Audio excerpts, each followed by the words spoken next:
বাংলারা শহরে ভিতরে ওর একমাত্র লড়া ছিলাম ওই বহুত কষ্ট করে বড়াইছিল লড়া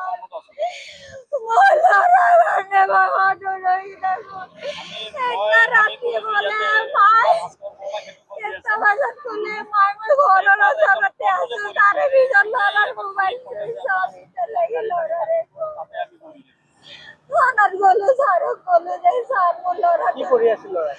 লড়াতে বিয়ে কৰি আছিলে মোৰ ল'ৰাৰ নাম সুৰজিত ৰাজবংশী। সি BA 4th CM পঢ়ি আছিলে আৰু সি যোৱা 29 তাৰিখ নিশাৰ পৰা সি নাইকিয়া হৈছে।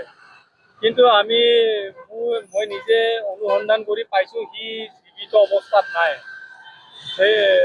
সেইদিনাখনে ৰাতি সি আমাৰ অঞ্চলত আছিলে আৰু দুজন লগৰ ল'ৰাৰ লগত সি আছিলে। ৰাতি প্ৰায় নিশালৈকে আছিলে। তাৰপিছত মাকে ফোন কৰি কিনে সুধিছে, বাবু তই ইমান দেৰি কিয় হৈছে, তোৰ ঘৰত আহ।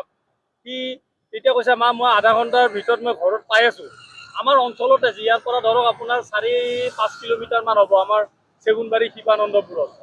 তাৰপিছত মাকে ভাবি আছে যে সি আহিব বুলি।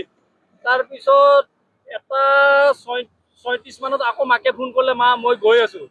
তাৰপিছত নাই তাৰপিছত চুইচ অফ। Switch off. তাৰপিছত তেনেকৈ আমি ভাবিলোঁ যে আহিব চাগে। তাৰপিছত ৰাতিলৈকে নাহিলে। তাৰপিছত আমি ৰাতিপুৱা মানে বিচাৰ কৰোঁতে মানে তাৰ বাইক এক চাইডে পৰি থাকিলে, হেলমেট এক চাইডে পৰি আছে আমাৰ অঞ্চলটোৰ কাষতে। তাৰপিছত আমি বিচাৰ কৰোঁতে আমি পোৱা নাই একো।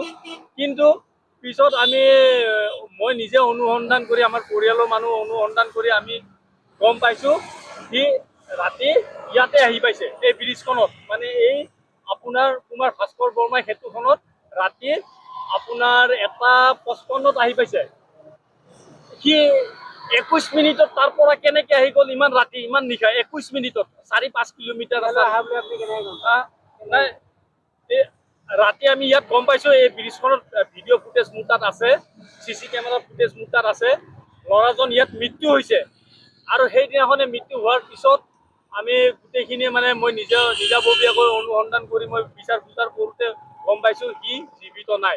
কিন্তু আজিলৈকে পুলিচ প্ৰশাসনে তাৰ মৃতদেহ উদ্ধাৰ কৰিব পৰা নাই। আমি হতাশ হৈ গৈছোঁ প্ৰশাসনৰ পিছত দৌৰি। এতিয়া সেই ল'ৰাকেইজনৰ লগত তাৰ সেই ৰাতিখন কি হৈছিলে, কি ঘটনা ঘটিছিলে, কি মানসিক নিৰ্যাতন চলাইছিলে, কি শাৰীৰিক নিৰ্যাতন চলাইছিলে যে ইমান ৰাতিখন ইয়াত আহিব লগা হ'ল। আৰু সি 21 মিনিটত ইমান 4-5 কিলোমিটাৰ ৰাতি নিশাখন এই 2টা বজাত ইয়াতে কেনেকে আহি পালে?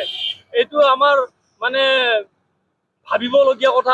এইটো আমাৰ এটা ৰহস্য যেন লাগি আছে ইয়াত। এজাহাৰ আমি ফটাহিল আমবাৰী থানাত প্ৰথমতে আমি নিৰুদ্দেশ বুলি দিছিলোঁ। আমি তেতিয়া গম পোৱা নাছিলোঁ তাৰ লগত কি হৈছিলে। তাৰপিছত দুজন ল'ৰাৰ নাম যেতিয়া আমি গম পালোঁ পিছত যে দুজন ল'ৰাৰ লগত ৰাতি আছিলে, তাৰপিছত ছোৱালী এজনীৰ লগতো বোলে কিবা তৰ্ক বিতৰ্ক মাৰপিট হোৱাৰ কথা আমি গম পাইছিলোঁ। তাৰপিছত মানে কিবা ধমকি দিয়া, তাক মাৰি পেলাম বুলি ভাবুকি দিয়া, তেনেকুৱা কথা আমি গম পাইছিলোঁ।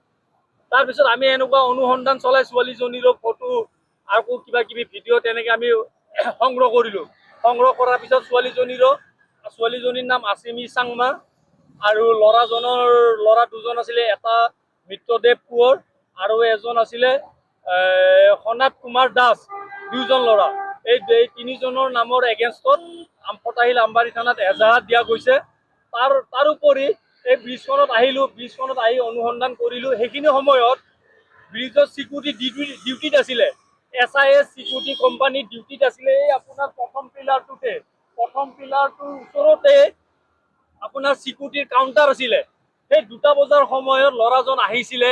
সি কেনেকে আহিলে চিকিউৰিটিজনে সোধাৰ কৰ্তব্য আছিলে যে এই ৰাতিখন সি অকলে আহিছে, তাৰ গতিবিধি দেখি চিকিউৰিটি কিহৰ কাৰণে ৰাখিছিল? তাক সোধ-পোছ কৰাৰ কাৰণে ৰাখিছিল, ডিউটি দিয়াৰ কাৰণে ৰাখিছিলে। সেই ব্ৰিজখনত তেখেতে নিজৰ কৰ্তব্য পালন কৰা নাছিলে।